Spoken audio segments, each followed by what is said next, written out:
stupid silence.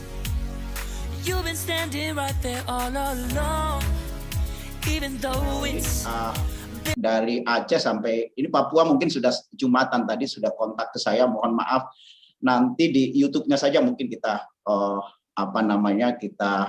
mereka akan nonton.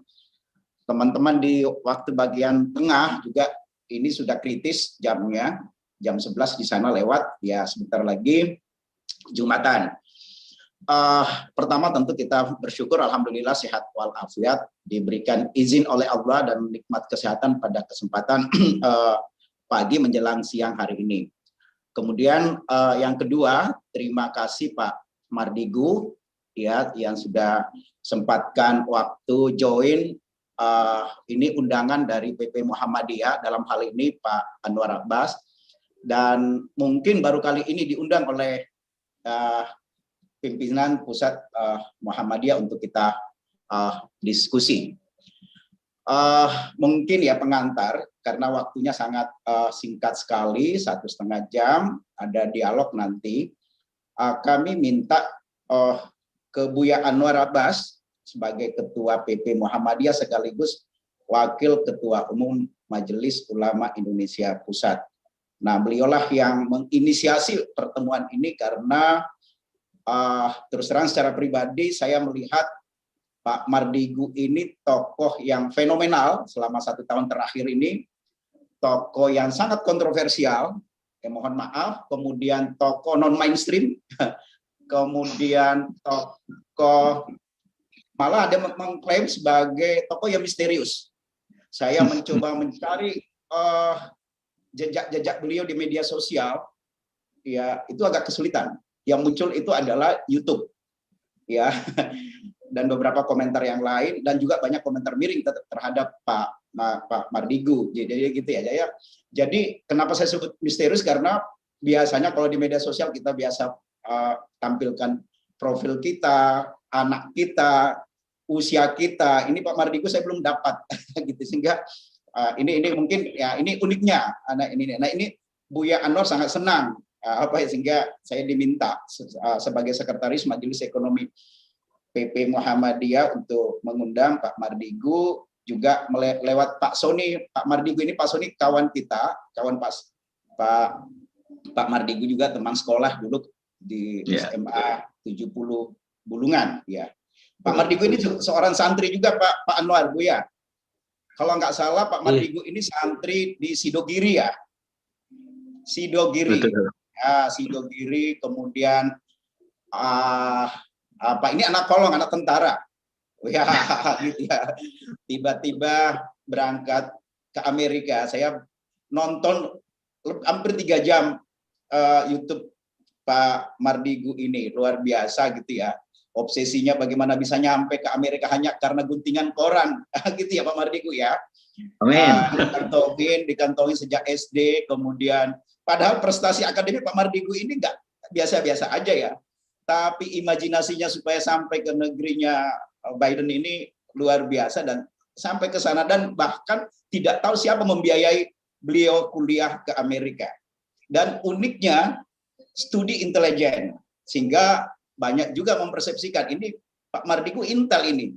Ya, kok tiba-tiba jadi ya Intel, kemudian jadi hipnoterapi, kemudian masuk ke perusahaan. Jadi memang spektrumnya sangat luas. Mungkin itu membuat Buya Anwar sangat senang ke Pak Mardigu sehingga diundanglah di forum ini. Mungkin nanti ada beberapa dialog ya. Jadi mungkin ada 30 menit kita langsung dialog.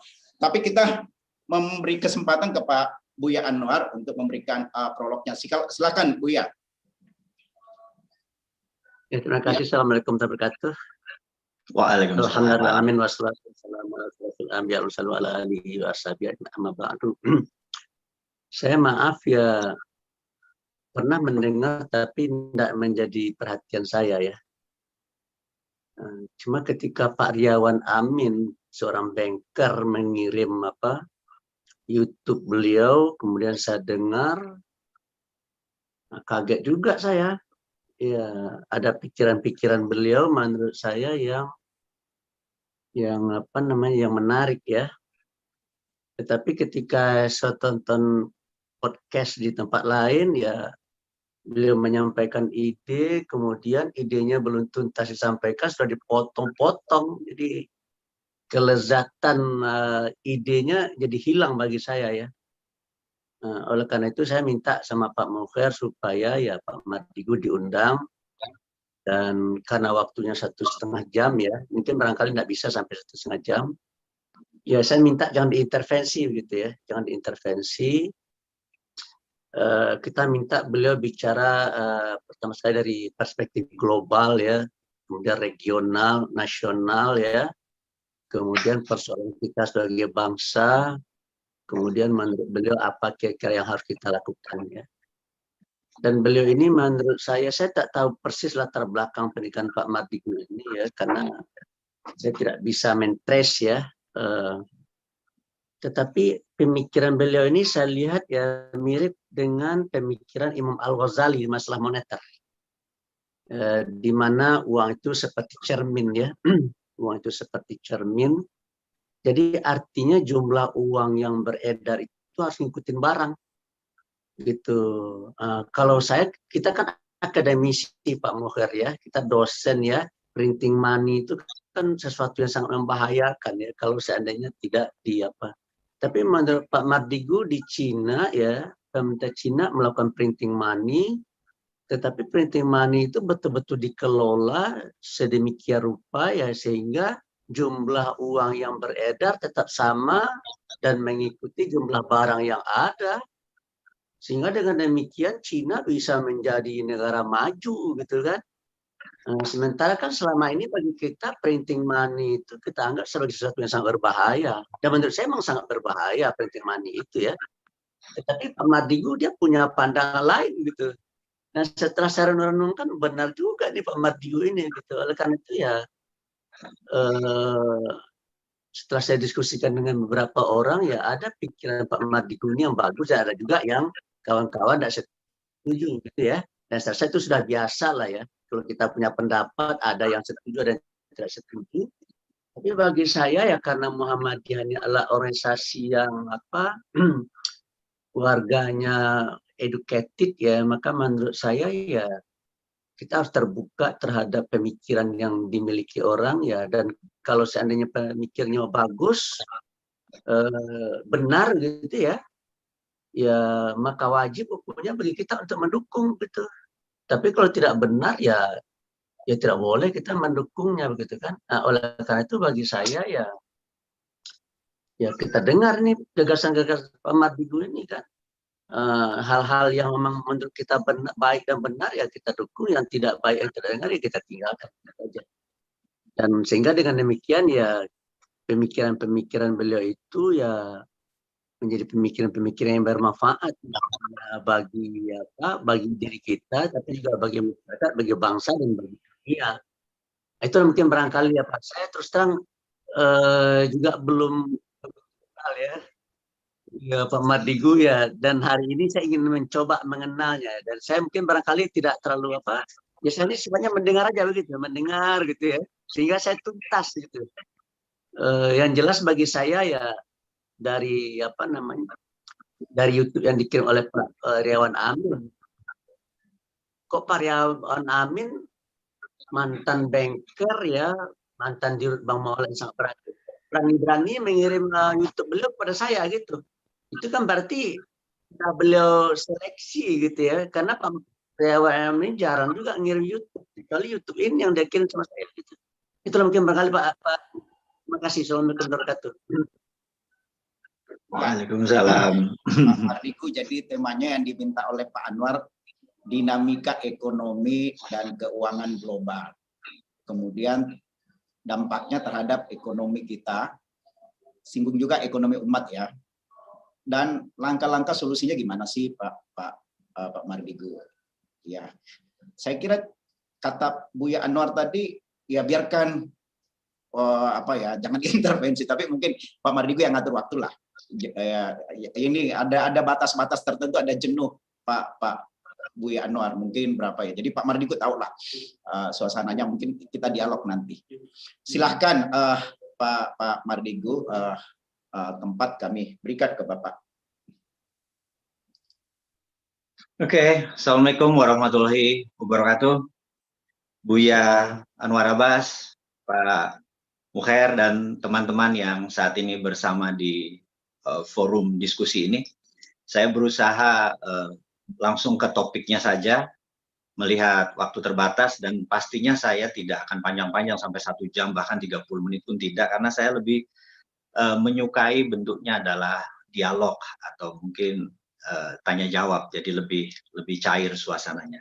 Nah, sebagaimana kita ketahui bahwa saya nggak ada data, saya tidak ada banyak di publik ya, karena memang selama 18 tahun dunianya memang di shadow atau di bayangan, jadi baru 3-4 tahun ini aja kita boleh keluar gitu ya. Nah, nanti akan saya ceritakan kesananya, tapi sekarang kita masuk ke esensi dari diskusi kali ini gitu ya. Tadi latar belakang saya adalah saya 6 tahun kuliah di negeri seberang. Saya tidak tahu siapa yang membayari saya, sampai pulang tahun 91 baru mengetahui bahwa sebuah lembaga intelijen di bawah Pak Benny Murdani lah yang membiayai selama ini, dan sebuah pelajaran yang menarik setelah itu hingga saat ini gitu ya. Nah, dalam 25 tahun terakhir saya adalah pebisnis, latar belakang saya adalah oil and gas bisnisnya, jadi memang nggak banyak yang tidak di permukaan.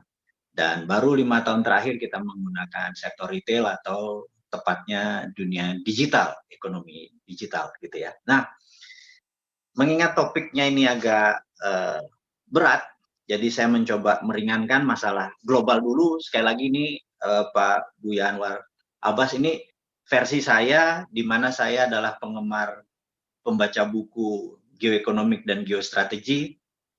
Saya dulu adalah mantan staf khusus Menteri Pertahanan. Kemudian selesai pensiun di 2019, jadi data-data saya banyak dapat dari Departemen Pertahanan, dari seluruh dunia tentunya, karena mungkin satu-satunya di Indonesia sebagai intelijen ekonomik. Hanya mungkin ya kita aja sedikit orangnya memahami intelijen ekonomi di bidang negara Indonesia ini gitu ya. Jadi disitulah saya banyak dapat data, dan buku-buku yang saya baca pun banyak geoekonomi dan geostrategi. Saya coba sederhanakan arti geoekonomi dan geostrategi. Disederhanakan ya, bukan berarti itu secara letterlek artinya itu. Geoekonomi adalah kekuatan geografi Indonesia untuk keuntungan ekonomi. Kemudian geopolitik adalah kekuatan geografi kita untuk keunggulan politik kita di foreign policy, untuk kebijakan luar negerinya.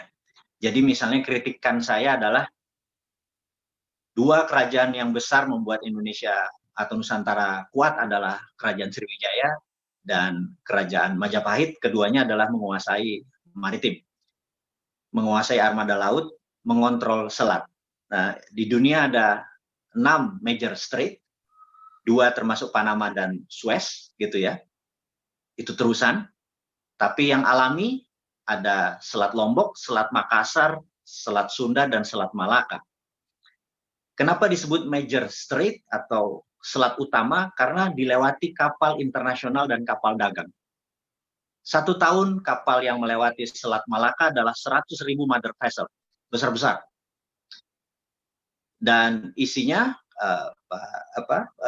Buya, bahwa kita tahu di utara Indonesia itu negaranya adalah negara produsen.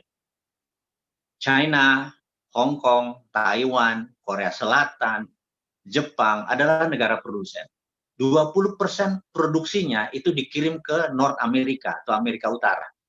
80% produksi negara-negara utara Indonesia itu dikirim ke Eropa Barat, Eropa Timur, ke Asia Barat, ke Afrika. Itu 80%-nya lewat selat di Indonesia.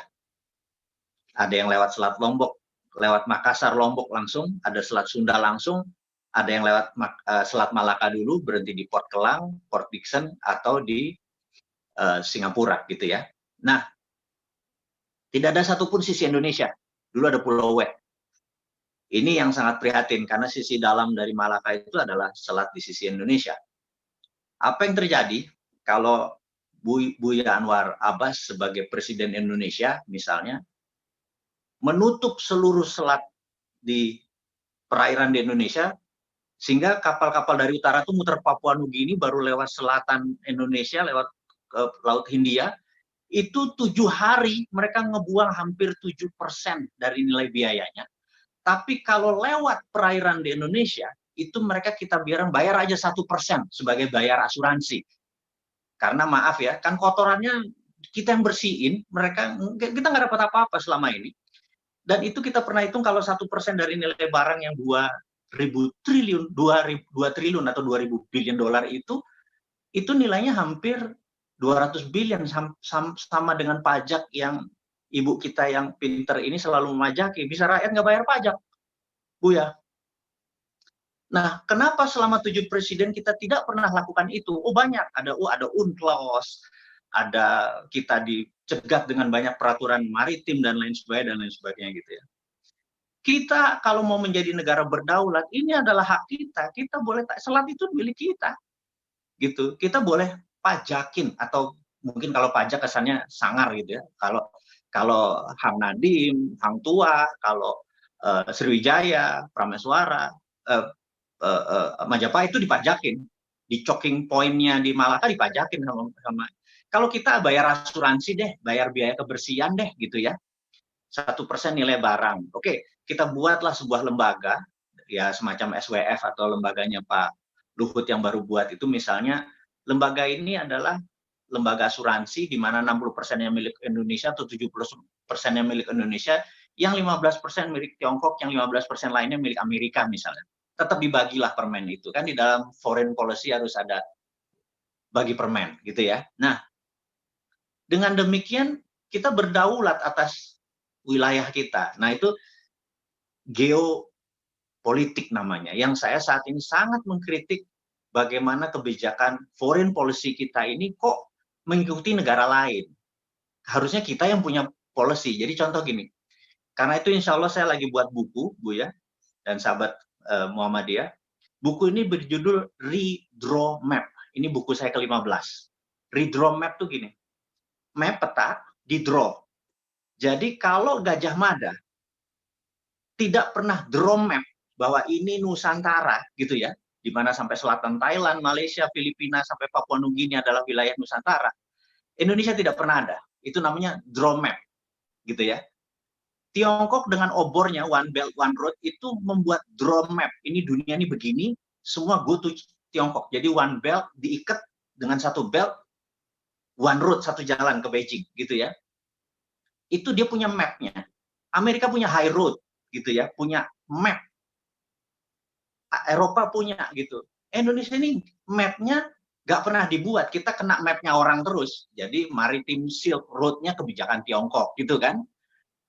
Lautnya laut kita loh. Kenapa kebijakan dia yang diambil gitu ya. Nah kita harus redraw map gitu. Sampai saat ini udah 7 presiden kita menantang foreign policy-nya, kebijakan internasionalnya. Kapan draw map untuk membuat Indonesia berdaulat gitu ya. Itu contoh bahwa kita harus mengkritik. Untungnya saat ini kita bisa menggunakan sosial media sehingga kita mengedukasi pelan. Saya kalau terpikir tadinya kalau kita buat langsung 1 jam 2 jam, bahasa Jawanya kelolotan mereka itu. Akhirnya 5 menit, 5 menit, 5 menit, 5 menit. Tapi saat ini saya dengan 7 profesor sudah merancang 1.500 video. Baru 500 video. Video ini akan berakhir kira-kira 2023. Kita harap pada saat itu mereka sudah bisa paham apa itu geopolitik, geoekonomi. Karena Buya, kita tahu sejak 98 Indonesia ini pendidikan moral Pancasilanya, PMP-nya, P4-nya itu luntur. Anak-anak sekarang yang usianya di bawah 35 tahun tidak memahami nasionalisme itu apa, patriotisme itu apa. Karena pelajarannya sangat hafalan, tidak embedded, tidak nempel di dirinya. Qurannya tidak hidup, gitu ya. Kalau kita bilang gitu ya. Kalau teman-teman Muhammadiyah kan menghidupkan Quran, dirinya itu adalah Qurannya gitu. Nah, ini juga sama. Kita bernegaranya tuh patriotismenya itu tidak muncul gitu. Itu terjadi memang kita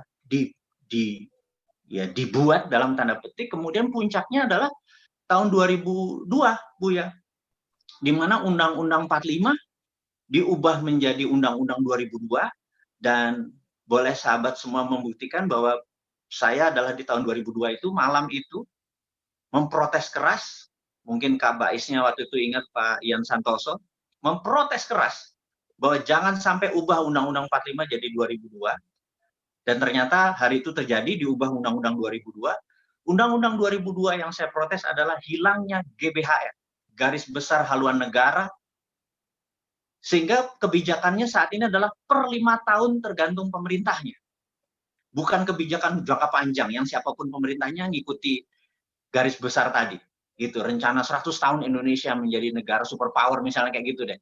Ini kita 5 tahun ngabisin anggaran saja, gitu ya. Itu perubahan pertama. Yang kedua, hilangnya fraksi TNI Polri di DPR. Bayangin, ada 2 juta sahabat kita, saudara kita, tidak punya suara. Padahal dia adalah garda terdepan pertahanan. Harusnya saya minta usul, balik lagi lah.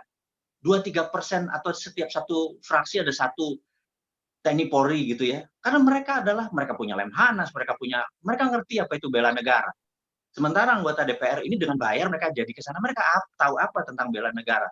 Kalau ada fraksi TNI Polri, dan waktu keluar itu saya, entah bagaimana sampai sekarang protesnya ini kok cuman sedikit orang yang menyadari bahwa itu pengebosan. Yang terakhir yang saya sedikit berat adalah pemilihan langsung one man, one vote. Buya Anwar Abbas, ahli ibadah, suaranya 1. Preman pemerkosa, suaranya juga 1. Di Indonesia ini banyakkan orang ahli ibadah atau ahli neraka gitu kan, yang dibayar aja belok gitu. Nah, harusnya tidak boleh Indonesia menggunakan popular vote, one man, one vote. Amerika negara besar, negara demokrasi aja tidak pakai one man, one vote, tetapi pakai bukan popular vote, tetapi pakai electoral vote. Misalnya, Buya Anwar Abbas sebagai seorang pimpinan Muhammadiyah, sarjana, suaranya bukan 1, tapi 4. Begitu membayar pajaknya sekian, suaranya 7. Jadi begitu orang-orang yang membayar pajak, taat pajak, segala macam, suaranya bukan 1, bisa 17, bisa 21, dia pemimpin pesantren.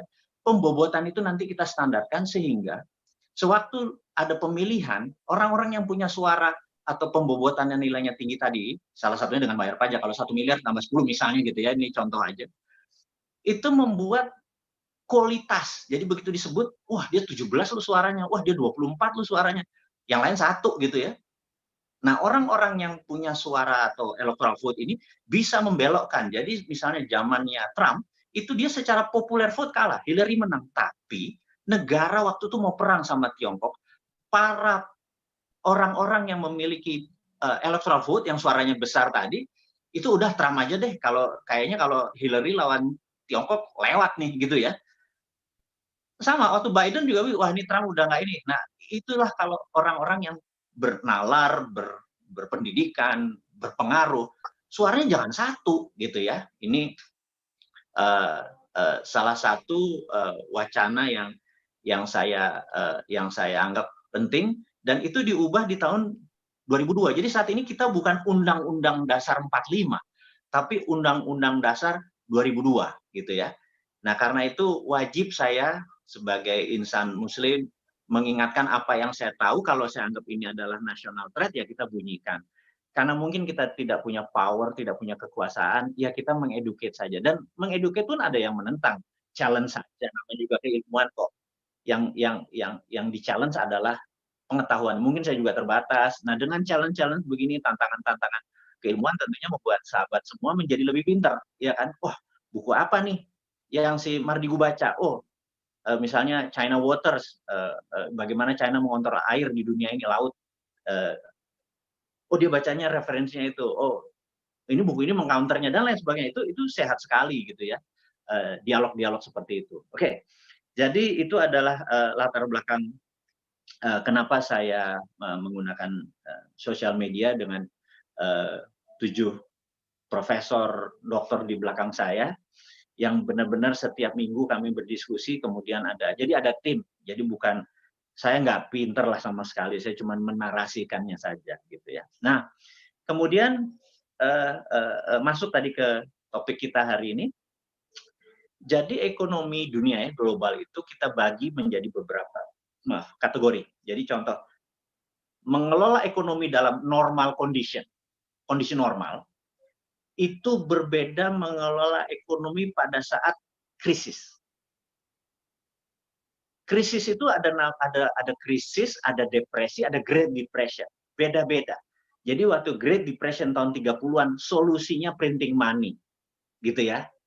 Kemudian ada economic at war, itu berbeda lagi. War ini perang dunia pertama, perang dunia kedua. Economic at war ini lain lagi ngelolanya.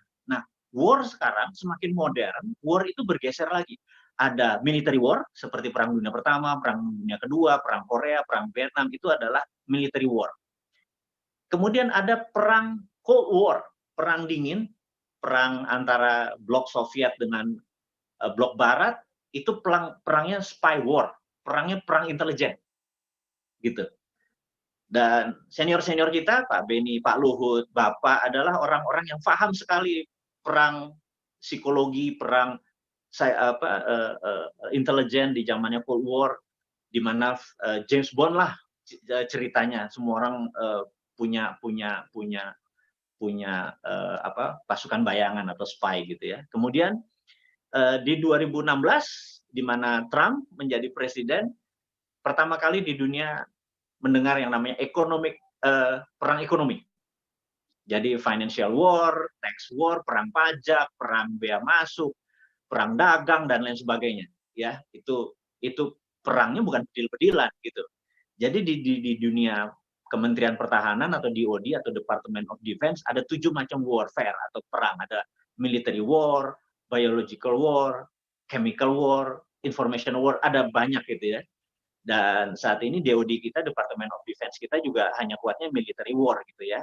Nah, terus di 2020 perangnya berubah menjadi biological war gitu ya. Jadi dunia saat ini ada COVID-1, COVID-2, COVID-3, jangan sampai ada COVID-3 gitu ya. Di India itu kita kategorikan COVID-2 gitu.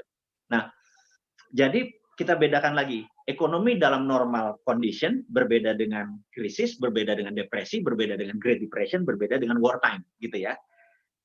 Itu berbeda. Nah, karena itu saya mulai mengkritik kebijakan Menteri Keuangan adalah mulai di 2016, 2017 saya melihat kebijakan yang dia buat, kebijakan fiskal, pajak dan lain sebagainya itu di kondisi normal itu bagus. Tapi di kondisi abnormal, di kondisi war seperti trade war yang terjadi di zamannya itu, policy-nya harusnya nggak bisa defense, tapi offense. Offense itu menyerang itu adalah dengan printing money. Kan IMF lagi ngurus Barat, yang satu lagi, udah Indonesia kenapa harus membangun perlu dolar, saya pikir gitu. Kenapa nggak berbasis printing money? Nah, disitulah 2016, 2017 saya mulai mempromosikan printing money, dan mereka-mereka yang akademisi bilang, oh bisa inflasi. Bener, kalau di economic at normal. Nah, kita harus punya landasan sejarahnya. Jadi contoh, Perang Dunia Pertama berakhir di 1918. Kita tahu Jerman kalah perang, setuju ya? Jerman kalah perang dan Jerman harus menanggung hutang dan beban biaya Perang Dunia Pertama. Jadi udah dia miskin, dipermalukan, harus bayar lagi, gitu. Tapi kita tahu 1936 Jerman menguasai Eropa. Benar ya? Hanya 15 tahun. Bagaimana cara Jerman membangun dari 1918 ke 1933 dalam 15 tahun dia punya segalanya yang dulu nggak punya. Apakah dari neraca perdagangan? Jadi neraca perdagangan impornya 5, ekspornya 10, untung 5. Dari 5 itu si Jerman membangun. Nggak mungkin. Gitu. Yang dilakukan adalah printing money berbasis military warfare. Jadi dia mencetak uang aja. semuanya toh lokal punya gitu kan, dia punya mesin, dia punya teknologi, dia punya orang pinter dan lain sebagainya, sehingga tahun 36 tepatnya dia mulai ofensif ke seluruh Eropa, 39 dia sudah menguasai Eropa gitu ya. Nah, dia karena over confidence saja nyerbu ke Rusia tahun 42 43. Coba kalau dia nggak ke sana, dia menguasai Eropa sampai sekarang gitu ya. Tapi itu sejarah aja. Yang saya mau, nah, landasan dari berpikirnya si ekonomi Jerman tadi menjadi landasan latar belakang MMT, Modern Monetary Theory. Kita lompat lagi. Tahun 45 Jepang rata tanah. Sejarah membuktikan dan terbukti rata tanah. Tahun 1969 itu berapa tahun tuh? Dari 45 ke 69. 15 tahunan? Benar nggak? Tokyo mengadakan Olimpiade. Itu Olimpiade paling modern di masa itu. Dunia terkejut. Kok bisa Jepang membangun segini besar? Apakah dari mana? Gitu. Jepang melakukan hal yang sama. Nah, kemudian kita lompat lagi, tahun 71, Agustus 1971, Michael Hudson dari Hudson Institute menyarankan Nixon, udah lama, 2 tahun sebelumnya, untuk melepas gold atau jaminan emas terhadap dolar. Jadi mulai tahun 71, dolar di-print bukan berdasarkan nilai lindung emas, tetapi proyek. Proyeknya adalah hutang ke proyek-proyek nasionalnya dan hutang negara lain. Jadi nanti teman-teman PP Muhammadiyah, Anda bisa cek di Google yang namanya World Debt Clock, World Dunia Debt Hutang Clock, World Debt Clock.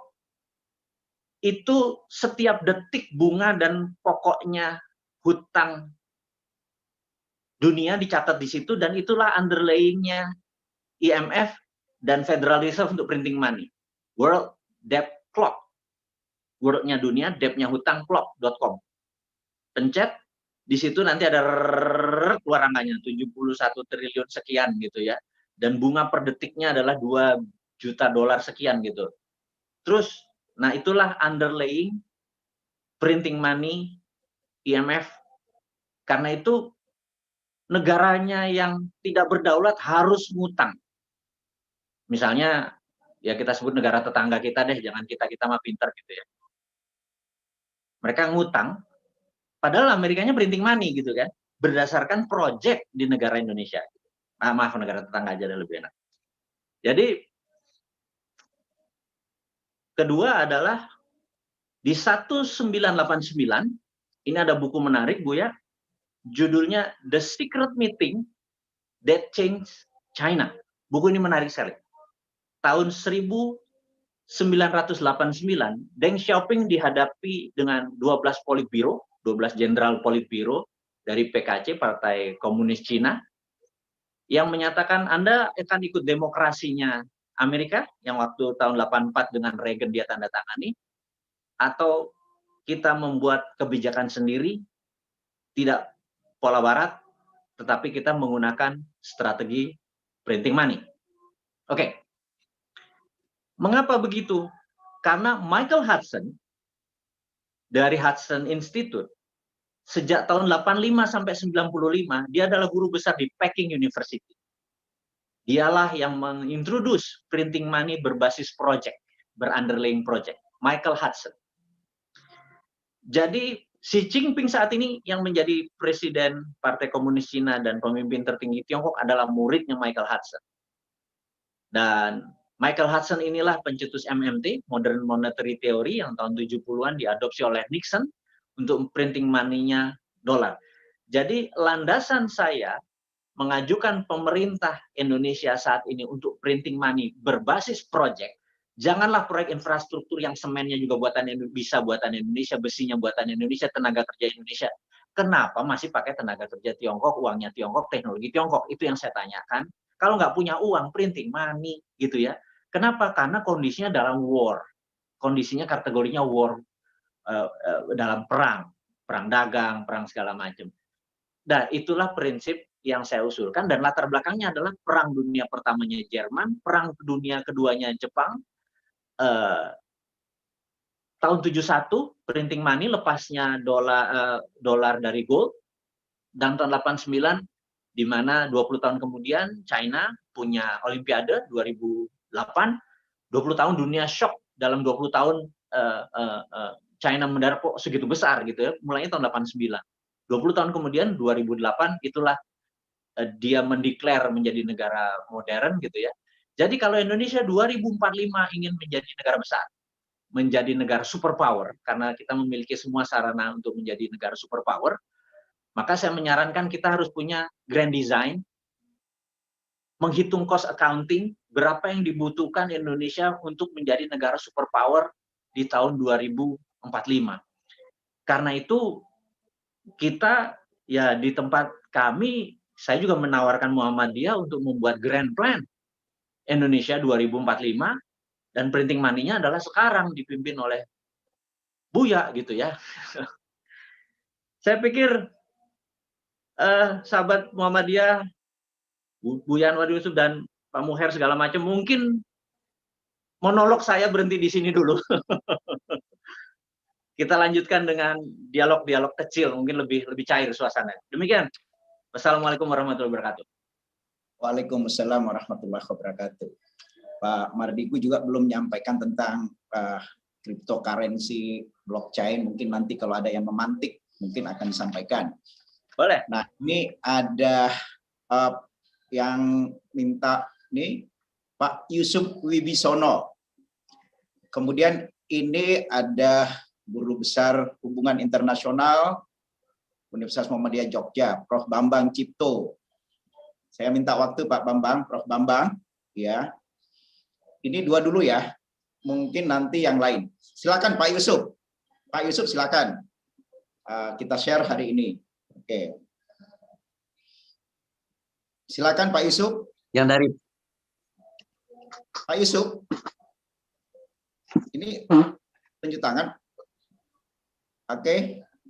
Pak Yusuf atau Prof. Bambang? Prof. Bambang. Prof. Bambang, Bambang Cipto. Saya kira Jogja belum Jumatan ini, Prof. Bambang. Nanti. Halo? Terima kasih. Halo? nah ini udah muncul. Oke, ini Prof. Bambang. Oke, silakan. Baik, jadi saya kira ini menarik ya. Jadi pandangan-pandangan dari Pak Mardigu tentang geoekonomi dan geopolitik. Apalagi kita semua tahu bahwa the future is Asia, gitu ya. Jadi masa depan kita adalah sampai tahun 50 ini adalah Asia. Sehingga memang kita memerlukan pemikiran-pemikiran cerdas untuk bisa menggerakkan penduduk sebanyak 240 juta itu dengan smart view ya.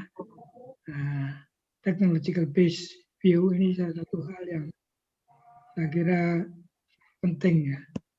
Tapi secara umum saya kira memang interaksi antara political, economic, science, technological power itu memang harus sangat erat gitu ya. Karena Cina itu menggerakkan itu bersama-sama. Ekonominya digerakkan, politiknya digerakkan, sains teknologi push habis-habisan. Jadi kalau kita ingin mencontoh Cina itu luar biasa sekali ya. Top decision maker-nya sendiri itu presiden itu langsung mengambil keputusan sejak Deng Xiaoping, Jiang Zemin, Hu Jintao, itu mereka fokus sekali pada urusan ekonomi kita nggak problem, politik nggak masalah.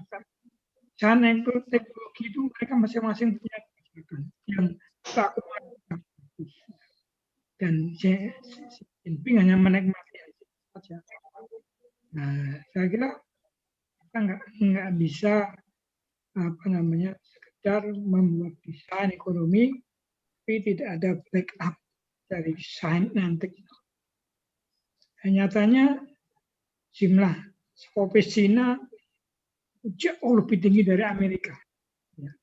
Itu kan hasil pusing dari Xi Jinping, dari Deng Xiaoping, kemudian Wijianto, sampai dengan Xi Jinping saat ini. Jadi saya pikir itu ya, kita tidak bisa mensimplifikasi kalau tidak ada gerakan simultan antara kekuatan politik, ekonomi, sains, dan teknologi. Ini mungkin sekedar komentar dari kuliah yang sangat bagus dari Pak Mardika. Terima kasih. Assalamualaikum. Terima kasih Prof. Bambang. Waalaikumsalam. Silakan Pak Rudi, Pak Hardiansyah yang tunjuk tangan dari tadi. Dan beberapa chatting juga ada yang masuk. Ya. Nanti mungkin saya baca. Silakan Pak Rudi. Waalaikumsalam. Assalamualaikum warahmatullahi wabarakatuh. Yang terhormat Mas Ponorogo, ya. Salam hormat kami. Bosman Mardigu, ini idola saya ini. Terima kasih dan seluruh kerabat Muhammadiyah.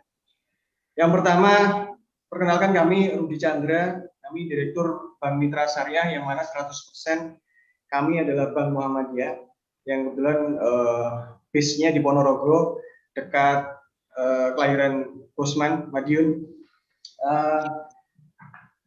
Di Ponorogo kita 4 tahun ini berdiri dengan aset bank syariah kita alhamdulillah saat ini mencapai 30% dan 2 kali dapat Infobank Award.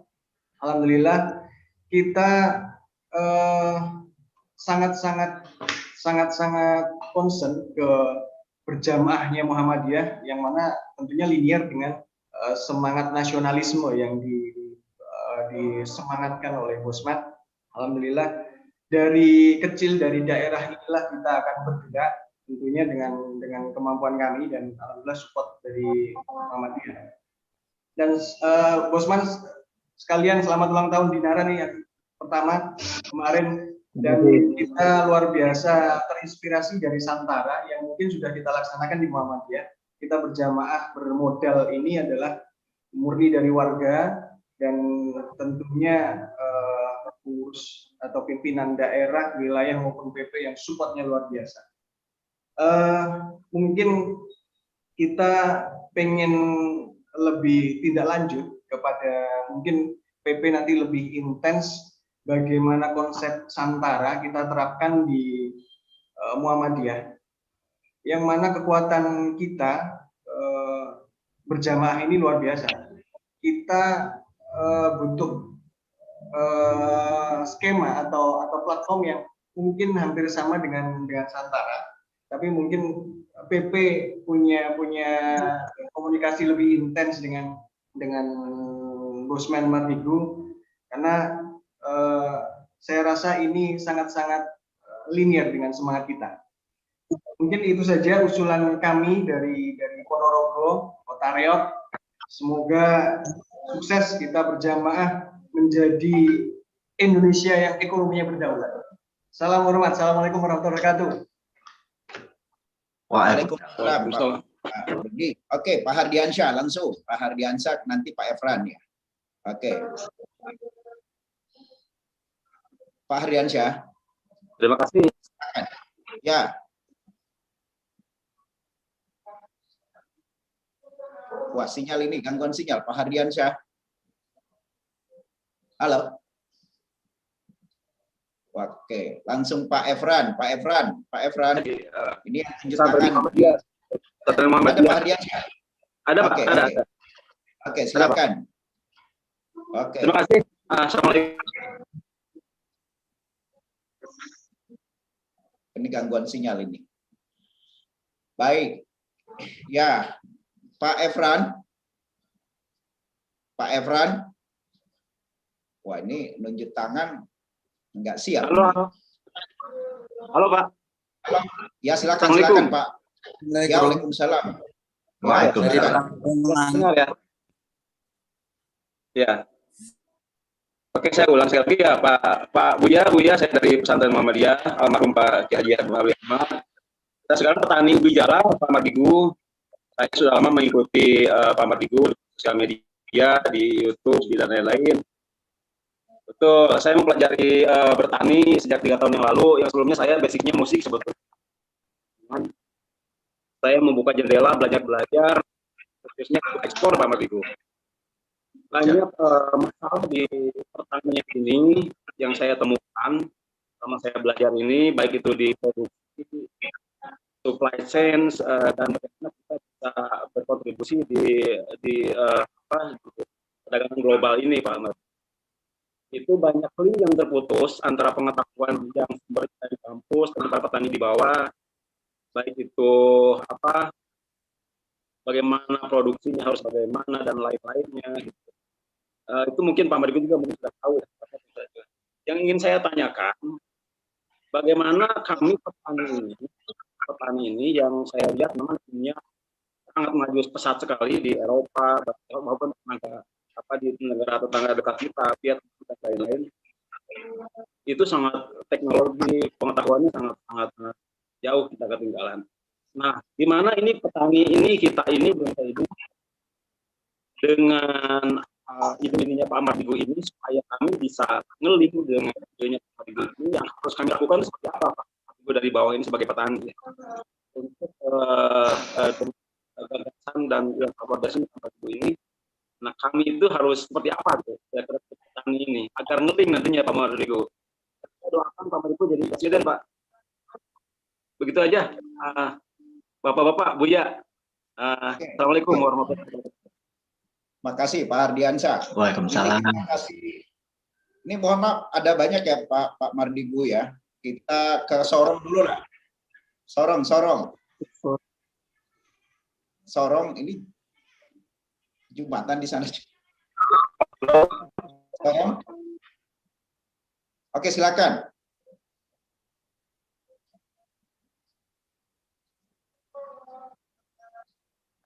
Usul Pak Muhammad, kalau suaranya jelek, bertanyanya lewat tulisan aja, nanti Bapak bacakan.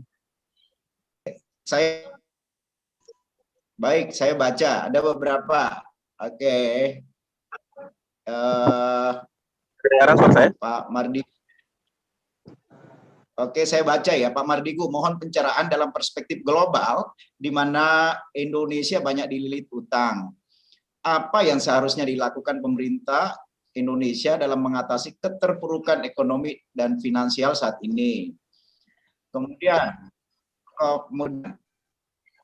Pak Mardigu, kalau mau membangun Indonesia itu harus dimulai dari mana? Apakah ekonomi, militer, atau politik? Ya.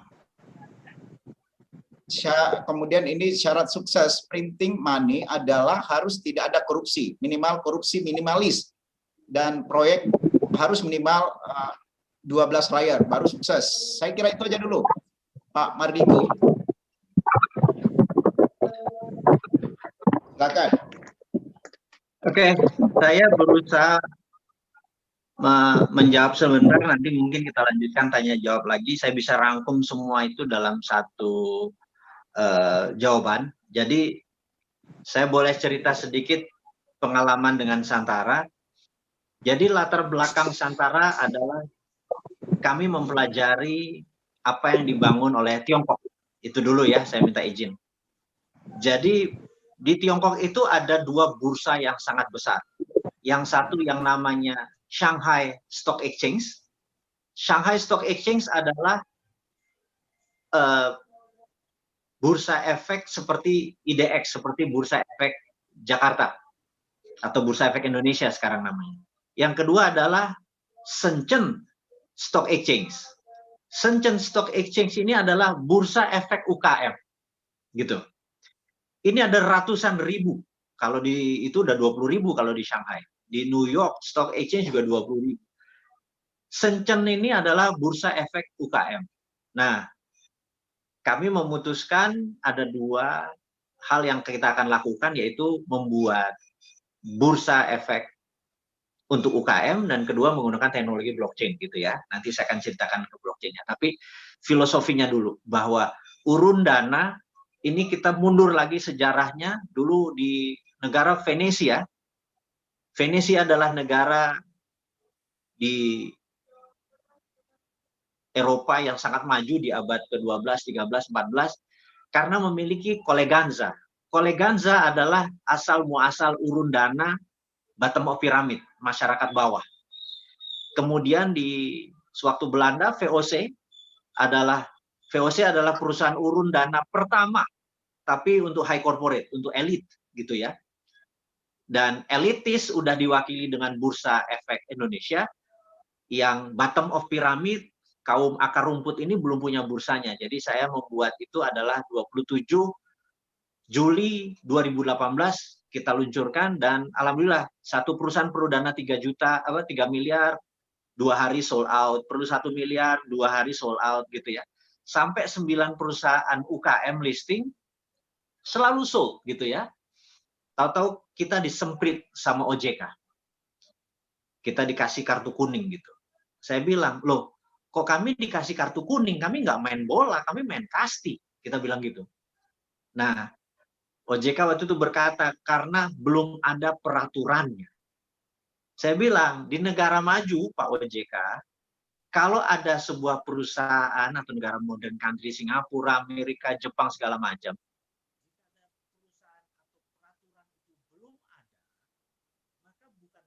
Putus suaranya. Putus suara Pak Mardigo. Putus suaranya. Putus. Diulang Mardigo. lagi Pak Mardigo. Pak Mardigo, suara Pak Mardigo. Pak Mardigo. Pak Mardigo, suaranya putus. Oke, jelas lagi? Halo? Ya, sudah jelas, silakan. Ya. Diulang dikit. Ulang lagi dari Eropa. Kalau di Eropa kemana UMKM-nya itu? Suaranya putus ya? Kalau di Halo? Eropa, Ya, udah. Tadi apa mana ya? kalau di Eropa, Eropa, kami- kalau di Eropa ada UMKM-nya gitu.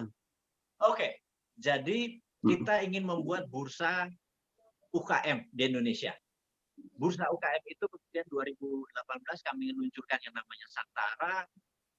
Kita dalam waktu 2 bulan bisa membantu teman-teman UKM, tapi kita kena semprit sama OJK. Nah, OJK, kita tanya kenapa kami disemprit, karena Anda melanggar, karena belum ada peraturannya. Saya bilang, kalau di negara seperti Jepang, Singapura, Amerika, atau Eropa, jika ada sesuatu yang belum ada peraturannya, itu masukkan saja ke regulatory sandbox. Jadi selama tidak melanggar hukum pidana gitu, diawasi aja di regulatory sandbox. Dia bilang, kami nggak biasa dengan regulatory sandbox. Jadi tolong jangan jalan dulu, karena belum ada peraturannya. Jadi membuat peraturannya berapa lama? Wah, ini harus DPR, harus ini. Waduh, saya bilang, oke, ini yang membuat saya pikir bernegara susah sekali. Saya bilang, gimana kalau kita pakai prinsip Islam saja? Di agama saya Islam itu, semuanya halal kecuali yang Allah haramkan. Jangan dibalik, semuanya haram kecuali yang dihalalkan oleh OJK. Anda lebih hebat dari agama saya gitu. Itu asal muasal saya bertanya, harusnya jalan aja gitu ya. Nah, singkat cerita kita berdiskusi, tapi nggak keluar izinnya, nggak jadi peraturannya, tapi terus digarap, kami berdiskusi panjang sama OJK. Terus saya ketemu sama senior saya, di mana senior saya menyarankan gugat saja negara. Dan sejarahnya adalah dia pernah menggugat negara, dulu dia ingin membuat TV lokal, nggak boleh, TV harus nasional, kemudian grup ini menggugat negara, judulnya adalah perbuatan melanggar hukum yang dilakukan oleh negara, dan dia menang, akhirnya lahirlah JTV. Dan akhirnya sekarang ada ratusan perusahaan TV lokal, setelah digugat tadi oleh perusahaan yang melahirkan JTV tadi. Nah, dia bilang, bosman Anda gugat aja negara. Nah, kemudian kita menggugatnya gini. Kami menggugat negara adalah perbuatan yang melanggar hukum dilakukan oleh negara karena melanggar hak konstitusi saya untuk bebas riba. Jadi saya ulangi, saya menggugat negara. Saya menggugat negara dengan pasal perbuatan melanggar hukum yang dilakukan oleh negara karena melanggar hak konstitusi saya untuk bebas riba. Karena di dalam urun dana itu bagi hasil. Jadi insya Allah bebas riba gitu ya. Ini secara singkatnya teman-teman. Alhamdulillah, tidak lama setelah itu OJK dan kami menjadi sahabat akrab, izinnya keluar sehingga Santara adalah perusahaan urun dana pertama yang memiliki izin lengkap dari OJK, dan sekarang udah berjalan tahun ketiga. Saat ini ada 350.000 investor receh yang rata-rata menaruh uang antara 1 sampai 10 juta rupiah.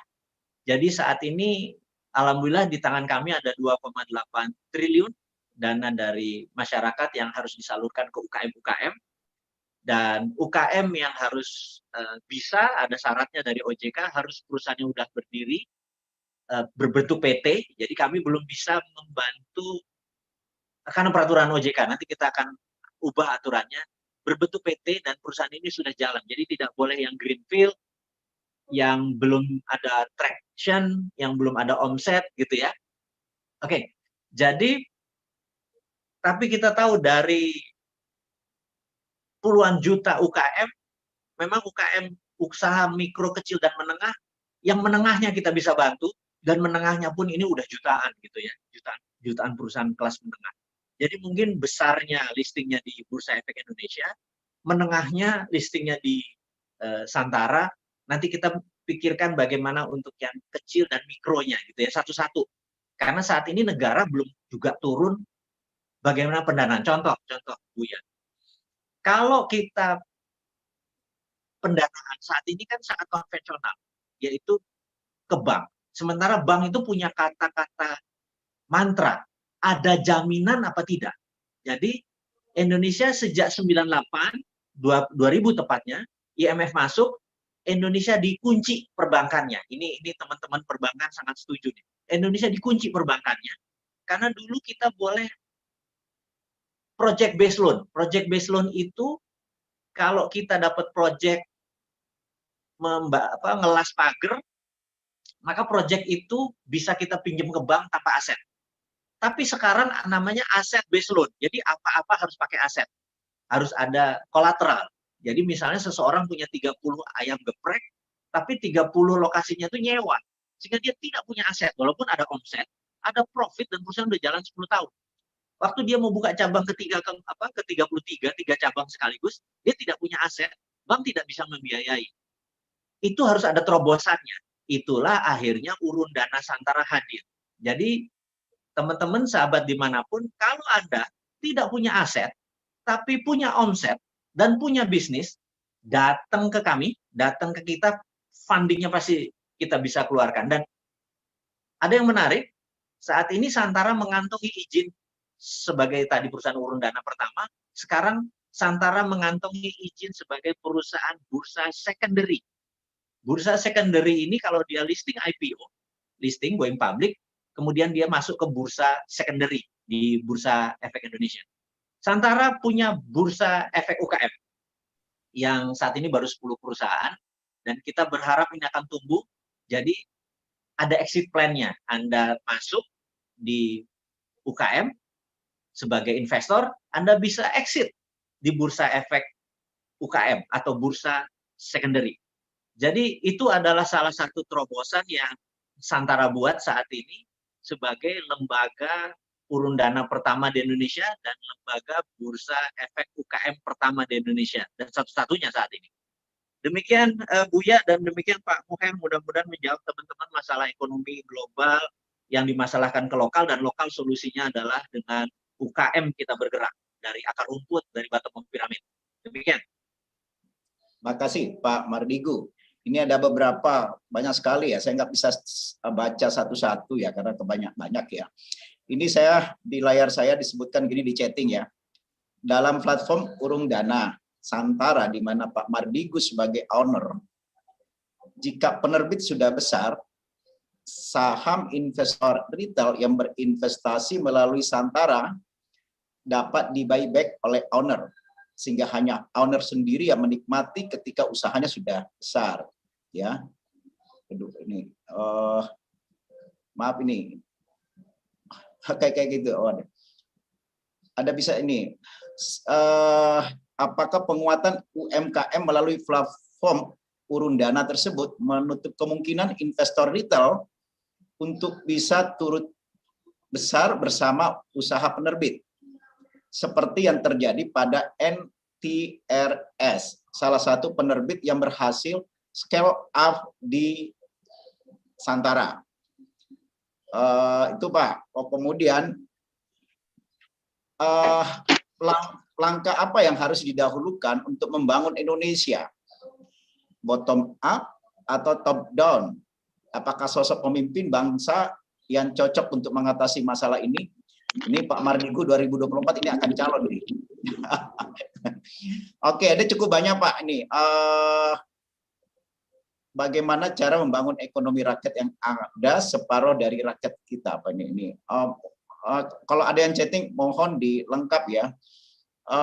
Oke, ada juga gini nyebutkan printing money berbasis wakaf sebagai Islamic Social Finance. Bagaimana?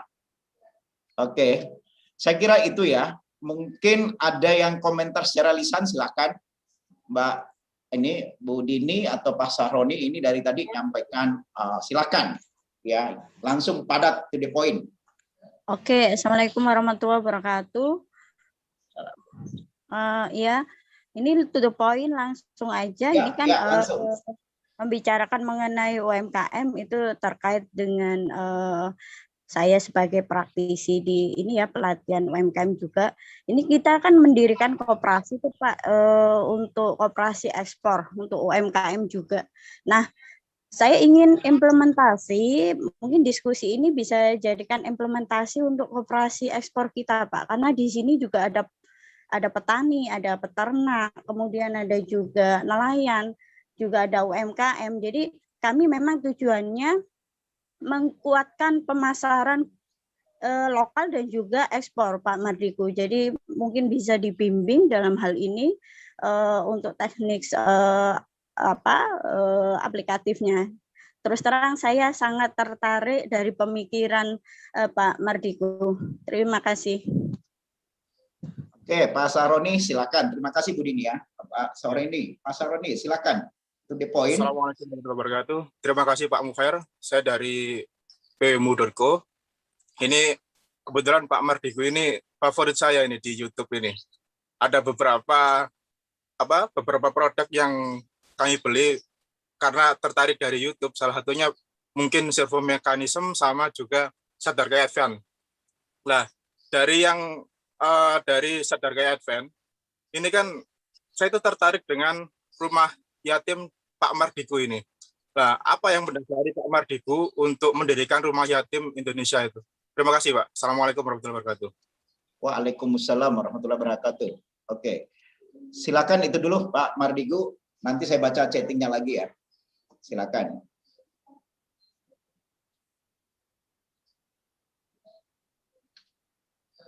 Silakan Pak Mardigu.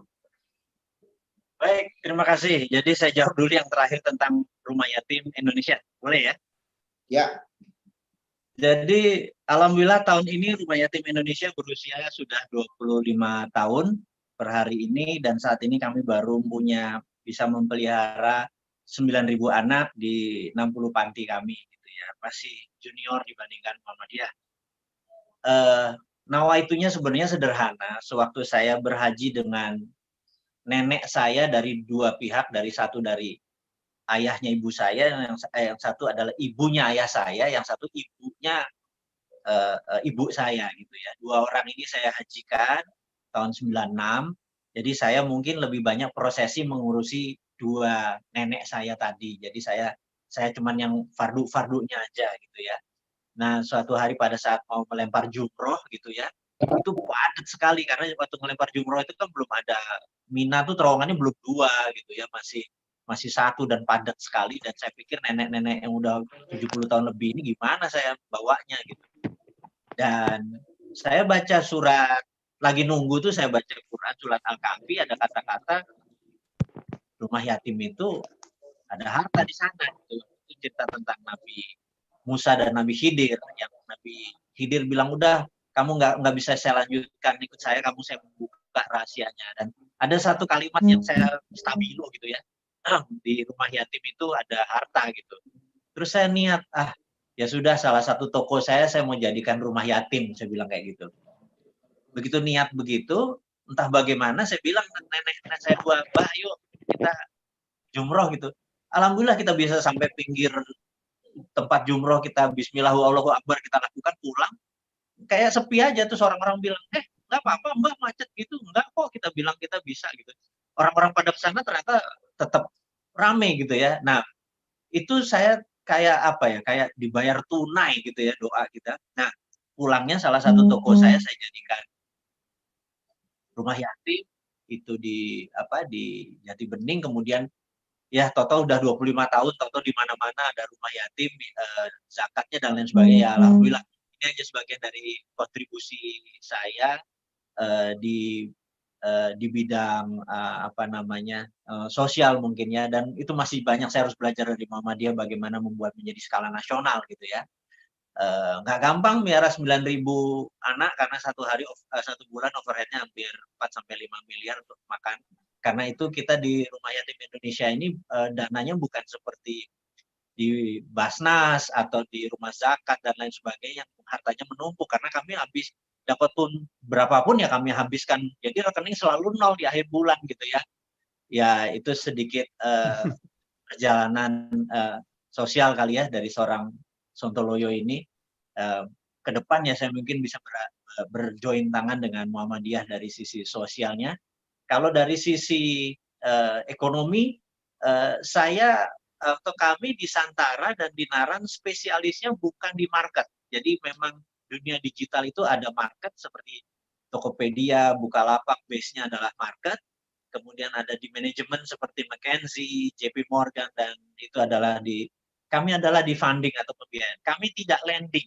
Jadi lending itu adalah pinjam. Kami tidak meminjamkan. Jadi tidak ada bunga, tidak meminjamkan. Kami adalah funding, pembiayaan. Kami masuk menjadi teman-teman masuk sebagai owner atau ada share composition-nya. Karena itu listing di Santara harus berbentuk PT karena saham yang diambil dan bagi hasil.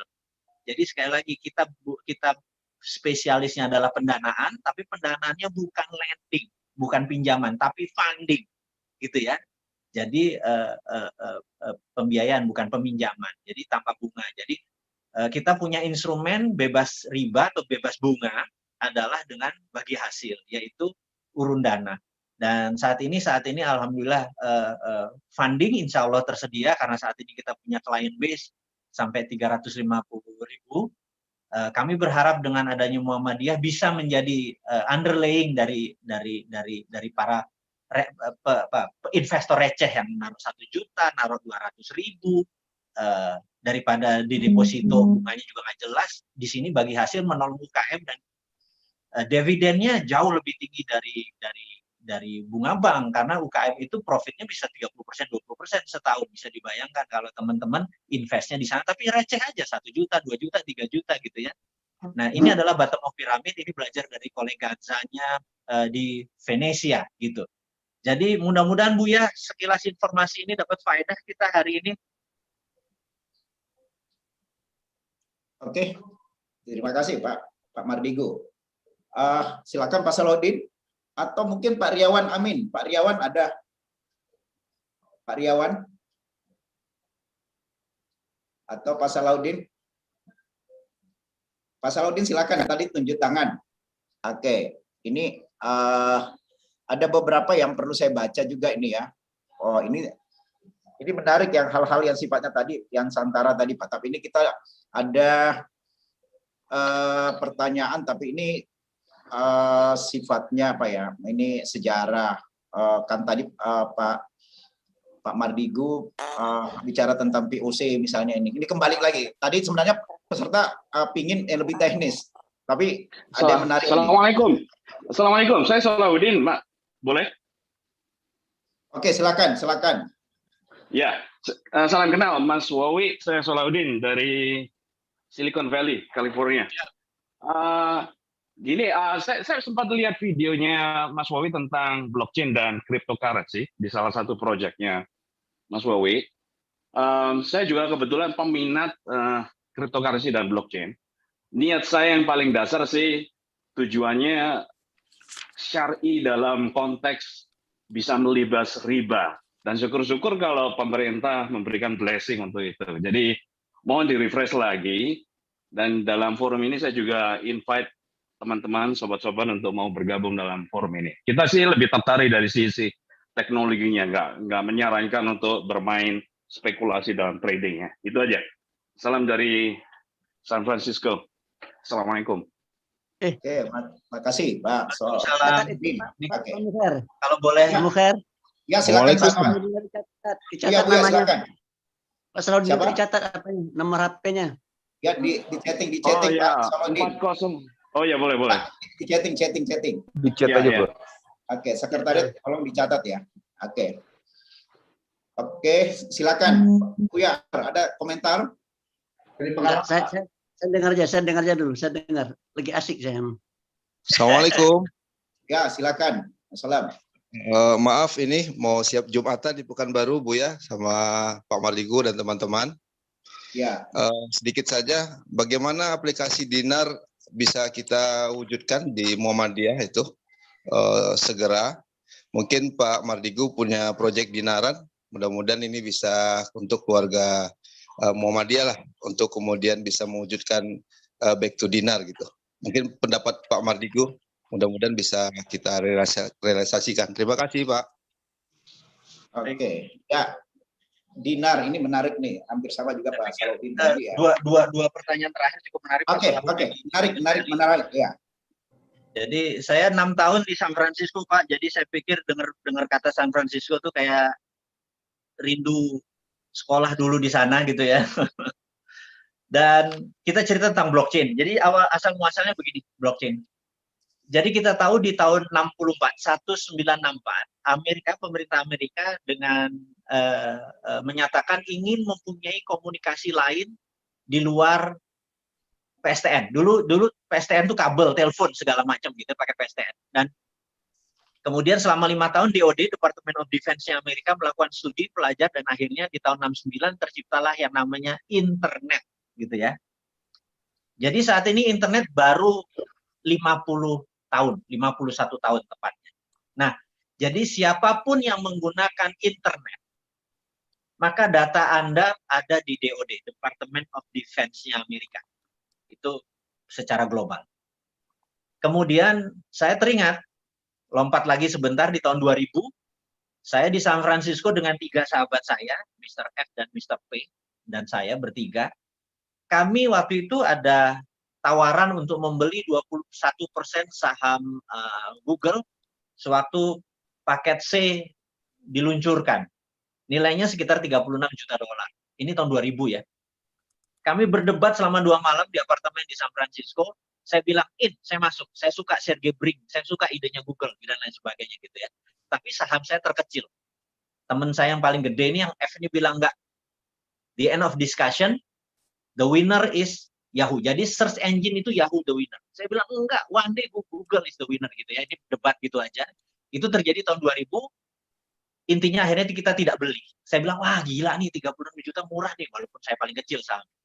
Kemudian tahun 2018 suatu hari saya ketemu di lift sama teman saya F ini. Dia bilang, bro, gila kalau jadi kita beli saham Google tuh Alphabet sekarang nilainya 1000 billion. Kalau kita punya 21% itu kita hampir 1,5 kali APBN Indonesia gitu kan. Saya bilang, lupakan. Itu udah sejarah bener ya. Karena sekarang anak saya nggak kenal Yahoo, yang kenal Google gitu kan. Google is the winner sekarang. Oke. Jadi kembali ke blockchain. Saya melihat 20-30 ke depan, blockchain is the winner, bukan internet. Internet cuma salah satu tool, gitu ya. Blockchain itu trusted open ledger. Karena itu 2017 saya mengirim 30 anak tuh belajar tentang blockchain ke Jepang, ke Amerika, ke Eropa dan lain sebagainya. Sehingga tahun 2018 waktu kita meluncurkan Santara, base kita, mother chain-nya menggunakan Sironium, kita tidak pakai Ethereum, kita menggunakan blockchain sendiri dan numbersnya cukup besar. Waktu kita ambil mereka bilang, lo mau buat negara ya dengan mother chain segitu gede gitu ya, lebih gede dari Ethereum. Dan itu cuman keisengan saya aja di 2017 waktu itu. Nah, jadi saya melihat sama seperti tahun 2000, saya ngelihat Google is the winner, padahal waktu itu search engine yang leading adalah Yahoo, dan saya ngelihat di 2030 kayaknya blockchain is the winner gitu ya. Jadi secara teknologi kita harus berpihak kepada yang future, dan saya melihat blockchain is the winner. Jadi Santara berbasis blockchain, Dinaran pun berbasis blockchain. Nah, saya mau menceritakan sedikit tentang Dinaran, mungkin hanya 2 menit supaya dapat gambarannya teman-teman semua. Dinaran adalah perusahaan ekosistemnya gold. Jadi bukan dinarnya dulu, ya goldnya dulu. Jadi kalau rupiah kita dimasukkan ke Dinaran, akan dibelikan gramasi yang sama. Jadi misalnya katakanlah 1 gram adalah 1 juta, maka kalau kita 1 juta kita dapat 1 gram emas. Jadi di rekening Dinaran ada 1 juta rupiah dan emas 1 gram. Yang rupiahnya tadi Anda boleh transfer kemanapun menggunakan payout system, mau pakai debit card kita ambil bisa, mau pakai ATM kita ambil tunai bisa, kita mau transfer pakai M-Banking semua bisa, mau belanja OVO, belanja ini bisa, itu adalah rupiahnya. Emasnya Anda bisa transaksikan, misalnya Anda mau beli tas yang harga 500.000 atau senilai setengah gram emas, gramasi emasnya bisa dipindahkan.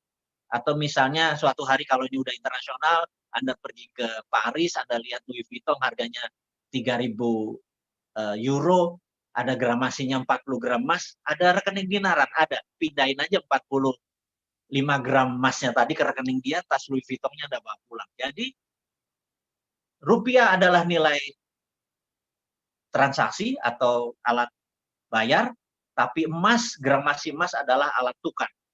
Dinaran saat ini punya 235.000 member yang sudah menjadikan emas sebagai alat tukar, bukan alat bayar. Jadi yang terkecil bisa 0,01 gram. Jadi Anda rupiah masuk ke emas, emasnya bisa menjadi alat tukar, bukan alat bayar, alat tukar. Dan kalau sahabat Muhammadiyah berkenan untuk menjadikan emas sebagai alat tukar, maka Muhammadiyah menjadi game changing. Karena emas harganya stabil, tidak ada inflasi, dan sistem Dinaran berbasis blockchain ini salah satu mungkin yang terunik di dunia. Itu aja mungkin dari saya, sebentar lagi kita akan Jumatan. Ngapunten, harus kita akhiri pertemuannya, mohon saran Buya dan untuk langkah selanjutnya dari pertemuan kita ini. Ya, kita tentu insya Allah akan, malah ada yang mengusulkan buat grup gitu ya, Telegram, grupnya diusulkan nanti, mungkin nomor HP-nya nanti akan mungkin perlu dicatat ya, nomor Assalamualaikum warahmatullahi wabarakatuh. Apakah boleh 1 menit saja saya bicara dari Jogja, pelaku UMKM? Oke. Ini karena sudah dekat. Silakan cepat Bu. Oke, silakan. Saya Farida Rianti dari Jogja. Saya mendapatkan amanah sejak 4 tahun terakhir ini usaha syirkah teman-teman, sebagian besar orang-orang Muhammadiyah, teman-teman Muhammadiyah. Teman-teman yang usaha kami adalah healthy low carb food. Mungkin pernah dengar keto friendly, kami istilahnya itu produk kami produk masa depan lah, yang sekarang justru point for zero di sini. Nah, salah satu produk kami adalah seperti ini.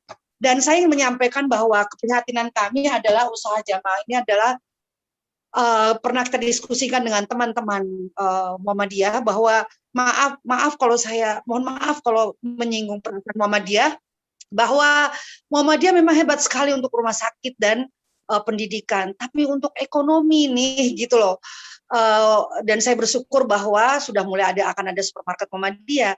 Hanya bolehkah saya mengusulkan apakah bisa lebih diperhatikan kita UMKM yang punya visi kami apa, ingin menjadi industri makanan sehat yang low carb, keto friendly, rendah karbohidrat, terbaik Indonesia dan global. Ini mimpi besar gitu loh.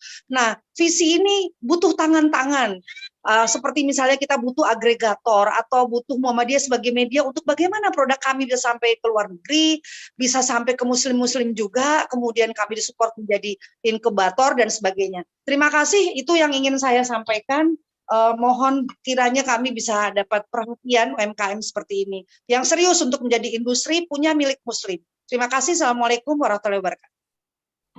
Ya, sebelum kita tutup ini ada komentar dari Pak Rizky. Mbak Faridani dicatat Pak Mukher. Ya. Mbak Faridani dicatat apanya? Nomor Di Jogja, saya di Jogja Pak, di Jogja saya. Basecamp kami di Jogja. Dengan Ibu Latifah kenal ya? Ibu Latifah yang Flora. Iskandar. Belum saya belum Pak. Iya catat ya. Saya taunya Buya Yunahar Ilyas saja. Oke, saya catat di chat ya Pak. Catat di chat. Ya, mungkin panitia sekretariat bisa ini ya. Pak, ini sebelum kita tutup ada saya minta Pak Riawan Amin ya, ini kan inisiator utama tadi disebutkan oleh Buya Anwar. Inspirator ya. Ya kita minta. Kemudian tadi ada Pak Rizkullah, ini menarik tentang menanggapi Pak Mardigu tentang emas tadi yang nggak butuh emas fisik sebenarnya. Silahkan ya Pak Rizkullah atau sudah Jumatan?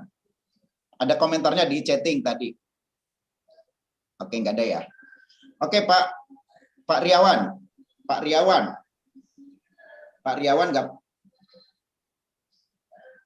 Pak Riawan.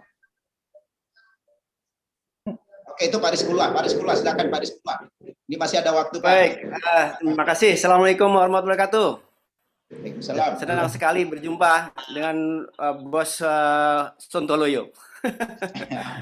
Saya terus terang sudah setahun terakhir jadi member di Dinaran, aplikasi Dinaran. Saya mencoba mempelajari seperti apa sistemnya dan dari praktek yang saya lakukan selama ini ternyata di Dinaran tidak ada emas fisiknya. Jadi kalau saya mau ngambil uang emasnya itu nggak bisa. Jadi harus dirupiahkan juga gitu.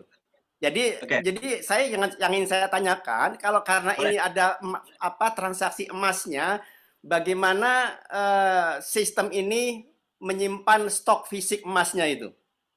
Terima kasih. Assalamualaikum warahmatullahi wabarakatuh. Terima kasih Pak. Jadi gini, setiap nasabah yang membeli emas, 65% ini berdasarkan peraturan dari pemerintah yang namanya GAR adalah Gold Adequacy Ratio. Videonya ini nggak bisa ya? Punya cash adequacy ratio atau GAR. Di dunia emas ada namanya Gold Adequacy Ratio atau GAR. Jadi kita menyimpannya di Indo Gold. Indo Gold adalah mitranya Bapepti. Emas kita, kastodian kita ada di sana. Jadi setiap transaksi kita beli emasnya di Antam, emasnya kita taruh di kastodian di Indo Gold. Dari kastodian itu kita dapat numbers, dapat angka emas kita, deposit emas kita di sini. Karena 35% kita tetap rupiah, karena transaksinya orang bisa mentransfer rupiahnya. Tetapi kalau mau keluar dari sistemnya Dinaran, keluar dari sistemnya, fisiknya diambil dimanapun kita kirim, dengan ada biaya kirim tentunya. Di Sorong pun kita bisa kirim dengan biaya paling 19.000 ongkos kirimnya.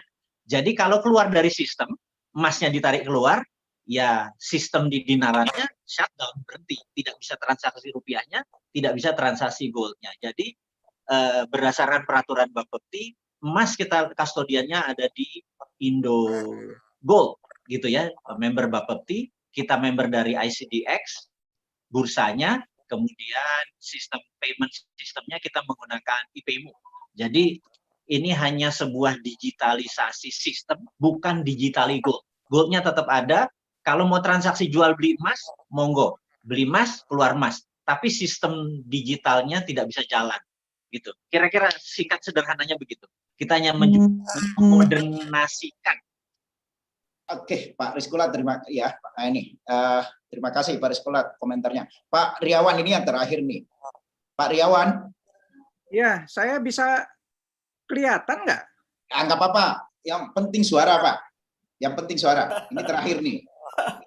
Ya, Pak Anwar, Pak Mukher, Pak Rizkullah, Bapak-bapak yang terhormat, saya kagum sekali ini sama wawasan Pak Mardigu. Ya, cuman kalau wawasan mungkin ya saya agak mendekati lah. Yang luar biasa ini Pak Mardigu punya wawasan dan melaksanakan wawasan tersebut gitu. Jadi ide-idenya jalan. Tapi pandangan saya yang paling penting bagi Muhammadiyah adalah ide utama MMT tadi adalah berdikari. Jadi produk lokal, buyer and seller lokal, dan uang lokal. Muhammadiyah sudah punya produk, sudah punya komunitas buyer and sellers. Yang Muhammadiyah belum punya adalah untuk memfollow up atau merealisasikan uang Muhammadiyah atau cash Muhammadiyah. Nah, ini saya pikir sebuah ide besar yang saya yakin sudah ada di kepala Pak Anwar sejak bertahun-tahun yang lalu, dan mestinya pertemuan ini di follow up dengan meeting offline yang lebih serius. Terima kasih Pak Anwar Abbas, Bu Anwar Abbas, Pak Mardigu, Pak Mukhair, itu saja. Terima kasih. Assalamualaikum. Salam. Ada komentar Pak Mardigu sebelum kita tutup? Wah, yang terakhir saya pikir luar biasa. Itulah kesimpulan apa yang saya harapkan, apa yang saya ingin omongkan sebenarnya dari Muhammadiyah adalah benar sudah punya market, sudah punya produk, yang belum adalah kedaulatan Muhammadiyah sebagai punya dinar Muhammadiyah atau Muhammadiyah atau dinar Muhammadiyah. Apapun itu sudah masanya Muhammadiyah berbasis seperti itu. Saya pikir idenya udah dapat. Monggo, Muhammadiyah luar biasa. Betul Pak Mardigu, kita lagi proses mendevelop uangmu, ya. Tadi istilahnya cashmu. Nah, ini mungkin kita akan minta Pak Mardigu, kita kolaborasi ya. Ya, kita kongko-kongko di rumah Pak Riawan nanti, itu teknisnya. Pak Riawan siap gambut ya. Nah, itu mungkin yang lebih teknis untuk kita bicarakan langkah selanjutnya. Memang tadi memang ada narasi yang dibangun oleh Pak Mardigu dan kita semua. Ya, dan beliau memang kita minta ke Pak Mardigu bicara tentang ekonomi global, ya keuangan global, kemudian ujung-ujungnya sebenarnya apa yang harus kita lakukan. Salah satu yang harus kita lakukan ya di konteks Muhammadiyah adalah uang Muhammadiyah. Cashmu, kita punya pasar, punya jaringan, ya kita kekuatan kita, aset kita, warga kita, murid kita, mahasiswa kita, karyawan kita itu hampir 200.000, melebihi 200.000 orang. Murid kita itu hampir 1 juta. Murid dari PAUD sampai sampai SMA. Mahasiswa kita ada 560.000. Saya kira itu market yang luar biasa.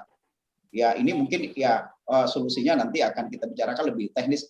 Mungkin bukan ini terakhir Pak Mardigu ya, ini kan pemancing untuk kita bicara lebih teknis lagi nantinya.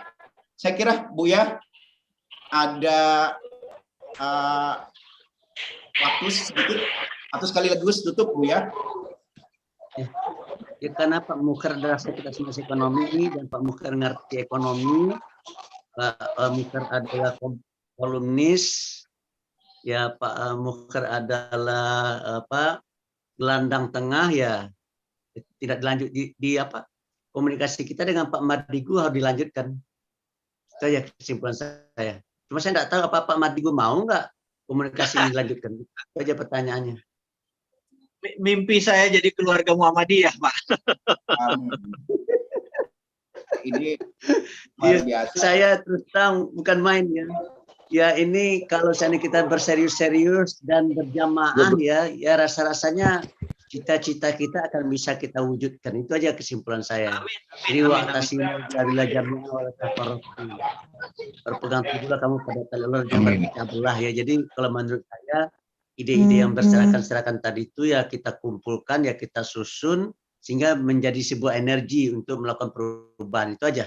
Dan menurut saya Pak Mardigu adalah salah satu kontributor ya untuk memajukan ekonomi umat dan ekonomi bangsa. Demikian. Terima kasih. Ya. Saya kira cukup Pak Mardigu, ini karena sudah 11.30, nanti kalaupun ada diskusi teknis, mungkin kami yang ngatur sebagai gelandang tengah, Buya Anwar nunjuk saya sebagai gelandang tengah, artinya ngoper-ngoper bola. Ya Pak Riawan, Pak Rizkula, nanti saya akan kontak lagi, kita bicara teknis. Tapi diskusi secara naratif tetap ada yang sifatnya umum seperti ini, ya yang sifatnya seperti ini ya Pak. Tapi mungkin tema-tema lebih fokus ya. Karena kita juga butuh wawasan Pak Mardigu, nanti kita akan lanjutkan nanti.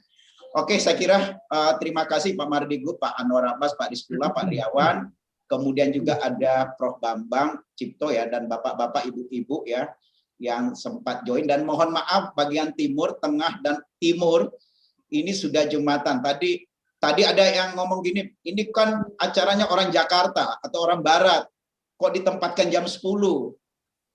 Kalau jam 10, jam 11 di sana, jam 12 di sana. Jadi nggak bisa, ini orang Barat aja yang ini. Nanti mungkin kami akan susun.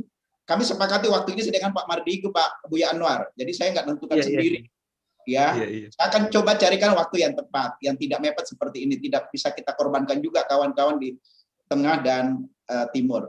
Saya kira kita tutup dengan ucapan hamdalah, alhamdulillahirabbil alamin. Fastabiqul khairat. Wassalamualaikum warahmatullahi wabarakatuh. Waalaikumsalam. Assalamualaikum Bro Wi. Terima kasih banyak Bro Wi. Mas Sony, ini Pak Mardigu, Pak Sony sama-sama nih satu tim di Muhammadiyah. 785.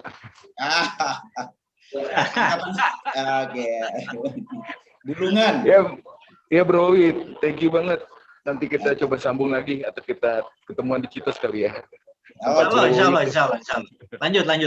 Nanti saya kontak lagi Bro Wi. Terima kasih. Oke, terima kasih. Assalamualaikum. Jumatan dulu. Terima kasih banyak Pak Mardigu. Alhamdulillah, beres.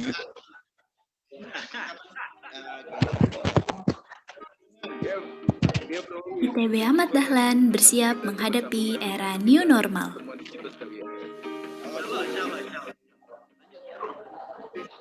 Standarisasi protokol kesehatan telah diterapkan di lingkungan kampus. Antisipasi dan upaya dilakukan untuk menanggulangi COVID-19.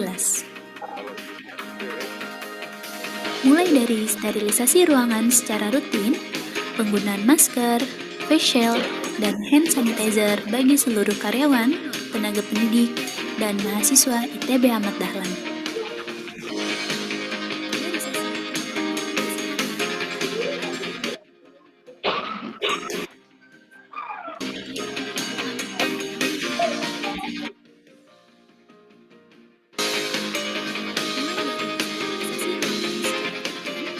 Standarisasi juga diterapkan bagi mahasiswa baru saat memasuki area kampus.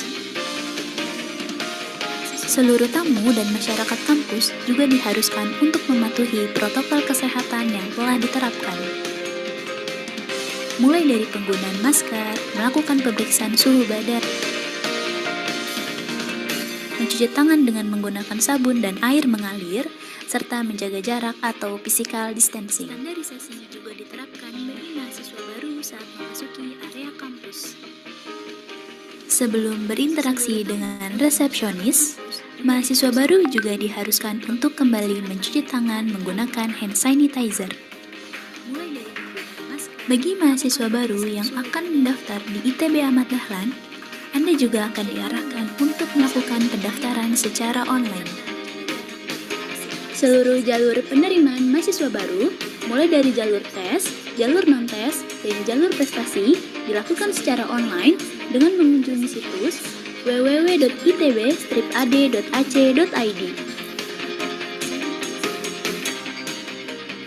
Atau Anda juga bisa melihat lengkap di brosur yang dibagikan oleh resepsionis.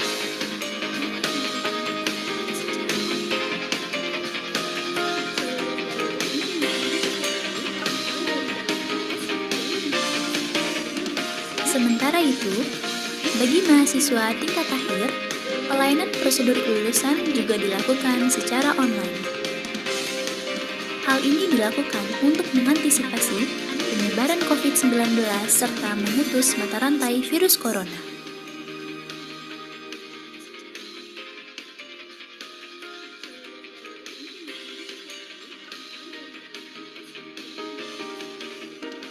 ITB Ahmad Dahlan bersiap menghadapi era new normal. Pelayanan prosedur kelulusan juga dilakukan secara online. Standarisasi protokol kesehatan telah diterapkan di lingkungan kampus. Antisipasi dan upaya dilakukan untuk menanggulangi COVID-19. Mulai dari sterilisasi ruangan secara rutin, penggunaan masker, face shield, dan hand sanitizer bagi seluruh karyawan, tenaga pendidik, dan mahasiswa ITB Ahmad Dahlan.